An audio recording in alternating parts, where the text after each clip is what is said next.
Hey guys, this is Tauna. Today we're going to be talking about some precons that are going to be getting some very nice, decent upgrades from the upcoming Duskmourn set. Now, they're not necessarily going to be upgrades that are very flavorful, I should say. I mean, some of them will be a bit not so much, but they are going to get some nice cards with the upcoming set. One of the first things that I look at when cards are kind of being revealed and cards are coming out is what card deck could this fit in, or is this going to be its own kind of deck? And a lot of the cards that are actually revealed within Duskmourn kind of fit within stuff that we've already seen, whether it's precons or decks that we've already seen previously, which is nice. I love the fact that they've kind of taken mostly things that are already archetypes and stuff and kind of expanded upon them rather than going and making completely new ones. Personally, I'm a big fan of that. It's not necessarily something that's going to keep going on, and not something that I'd like to see all the time, but this time around, I'm pretty happy about it. I think that it's a good idea. So we're going to go through some different precons that are going to get some nice upgrades and why they're going to get nice upgrades. So, if you guys agree with them, let me know. If you guys don't, let me know that as well. Before we, get into it though, we're going really, really well. I would love to hit 10,000 subscribers by the end of the year. I don't know if it's possible, but if we can, that would be amazing. We've got some really, really big stuff coming up. We've already been recognized by Wizards and we get some playtest stuff before the set comes out. We've got sponsors and stuff. It is amazing. So thank you so much for everyone for your support so far. And if you guys, if you're watching and you haven't subscribed yet, why not? So the first one here is Enduring Enchantments. Not only is there going to be some huge mill stuff within the new set, one of my favorite new cards is a mill card that essentially whenever a card goes from your library, a land goes from your library into your graveyard, it comes back onto the battlefield tap. That is crazy because a lot of decks don't necessarily want to keep the lands in the graveyard. They would rather, they're doing milling, and if lands get milled, then you'll have some way to kind of bring them back, hopefully. But that card just brings them back immediately. So Anarchia is really great here because one, we're already kind of doing some milling stuff potentially. So making it so that mill stuff then comes back onto your board is going to be great. But this is a mixture between, mill and enchantment and enchantment creatures. There is a lot of enchantment creatures in the new set, which is great. That means that they're all going to get Menace from Anarchia, as well as a bunch of enchantments, which she's then going to be able to exile from your graveyard and then bring back as a black zombie creature.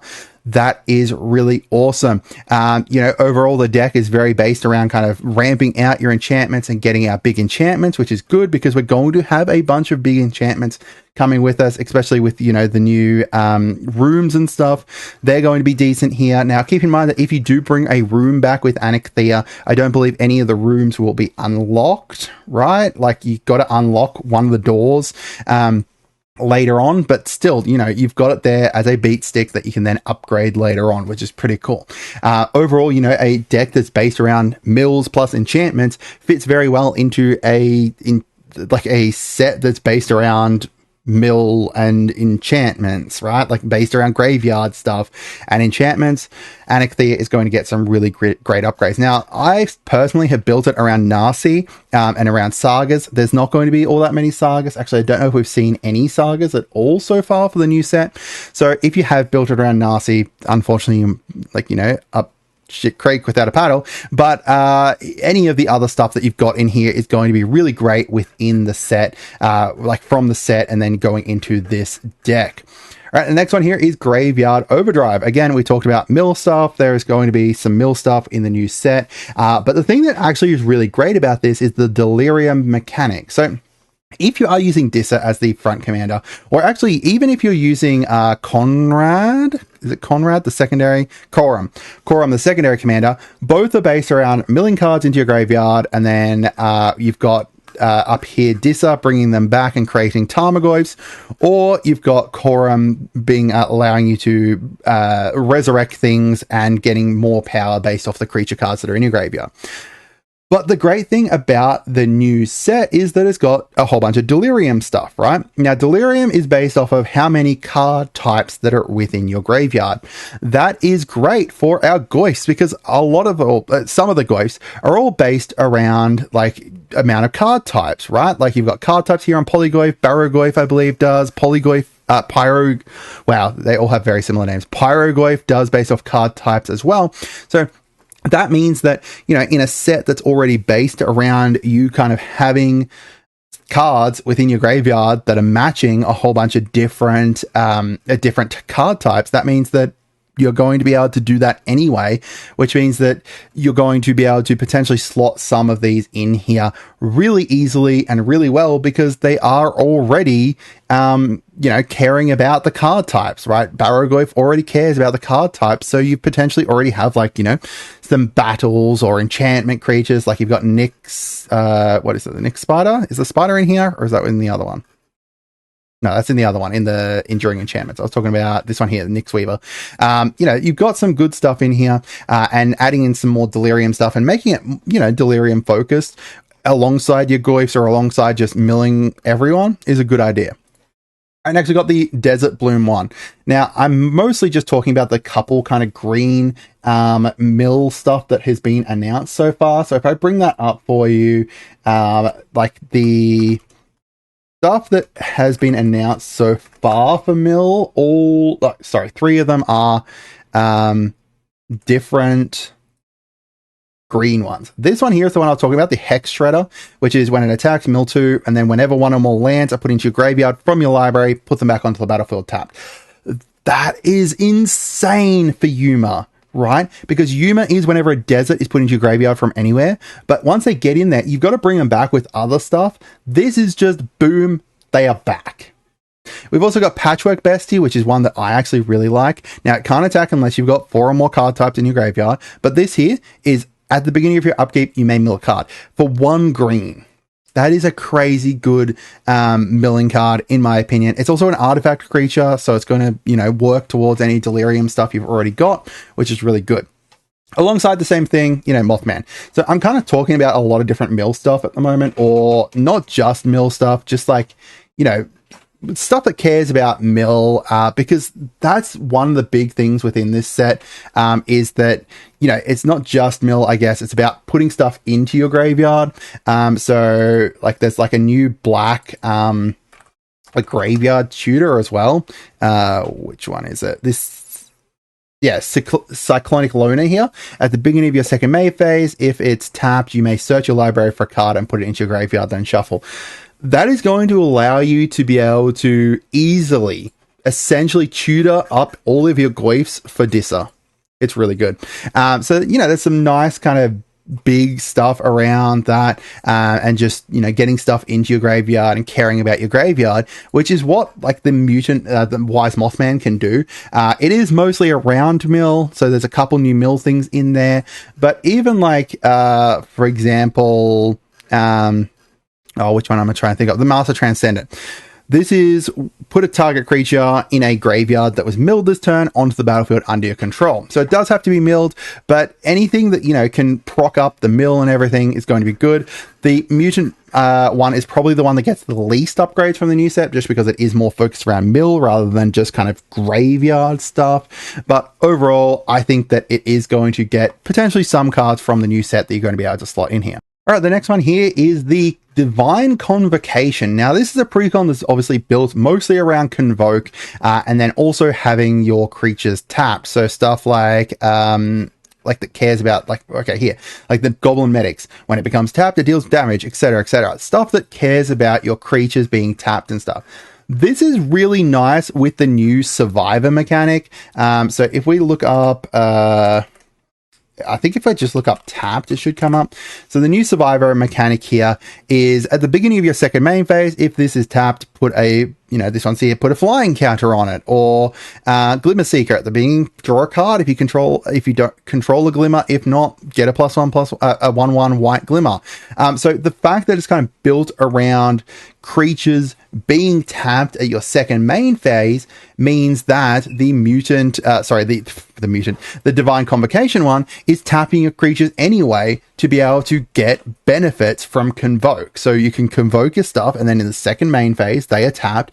Therefore, they're going to get whatever their benefit is. Now, the primary reason that the whole like tap thing was meant to be was so that way, you know, it's showing them kind of surviving the whole attacking and stuff. But we don't need to do that. They don't need to be tapped from combat. They just need to be tapped from like anything. So, for example, like the Wandering Rescuer here, it also gives like your tapped creatures hexproof. Really nice. The Veteran Survivor, if there's 3, when you tap it, you get to exile something from a graveyard. I like it. And then the Divine Convocation, you can also build it around ways to be able to untap your creatures and then tap them again. I think that there's a lot of really great things that you can pull off with this deck with using this new survivor mechanic. Now, some of it is within green. I think the survivors are mostly white-green, unfortunately. But the white aspects of it, you know, you've got a few different ones here that we're going to be able to slot in there to do some nice things to get some extra benefit. The next one here is the Deadly Disguise. So Deadly Disguise was built around you disguising your creatures and attacking with face down creatures. It's basically, you know, morph / manifest / disguise / cloak.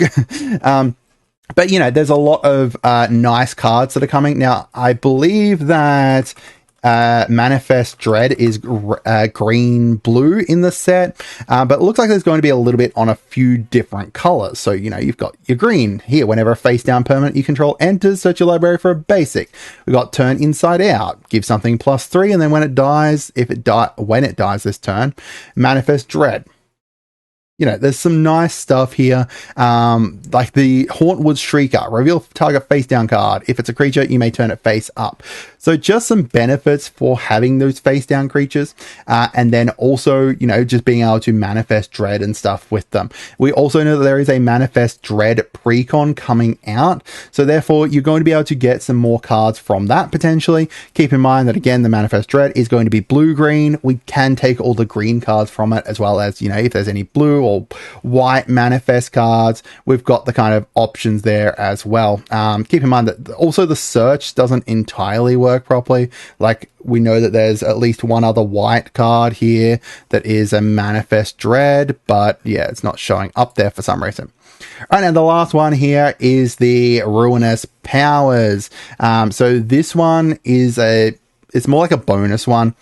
Obviously the actual kind of one here, the face commander with Abaddon, is based off of dealing damage and burn damage. There is going to be some stuff in there, especially within the Precon, because that's meant to be a group slug Precon, the Rakdos Velgavoth one.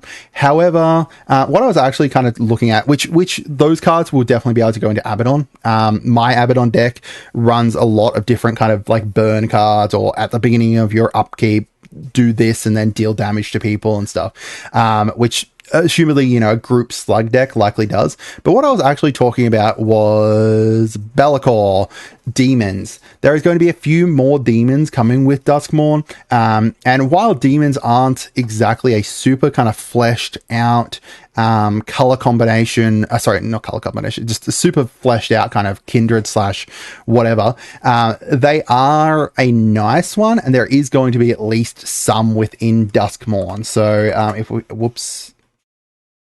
if we look up like demons, we've got like the new Velgavoth, we've got Doomsday Executioner, and within the other one, within the Velgavoth Precon, we know that there's at least, you know, one more Velgavoth. You know, there's going to be more demons that you're going to be able to take and make a Be'lakor deck with, and therefore, you know, work alongside like your different demons and stuff with that. There's just a lot of kind of demon support within this Precon. Most of it isn't going to necessarily work entirely well, but other stuff will, like, you know, Herald of Selene, just reduce your demons cost by 2. So you could potentially take this, gut out all of the non-demon stuff. So, you know, you got your Poxwalkers, you got your Stardy stuff, what is the other most? Well, there's actually a shit ton of more demons than I realized in here. Just most of the Astarte stuff is in here, so you can just gut all that out, take Be'lakor, put Be'lakor as the commander, take some demons from this, demons from other sets that have come out, and you can make a really nice kind of demon deck. Demon Burn probably would be nice. And even then, you know, if you didn't want to do that and you just want to keep Abaddon, as I said, you know, the new Precon with Vel'Gavoth is going to be like a group slug Precon. So you can get a bunch of cards that are going to be potentially upgrades for that.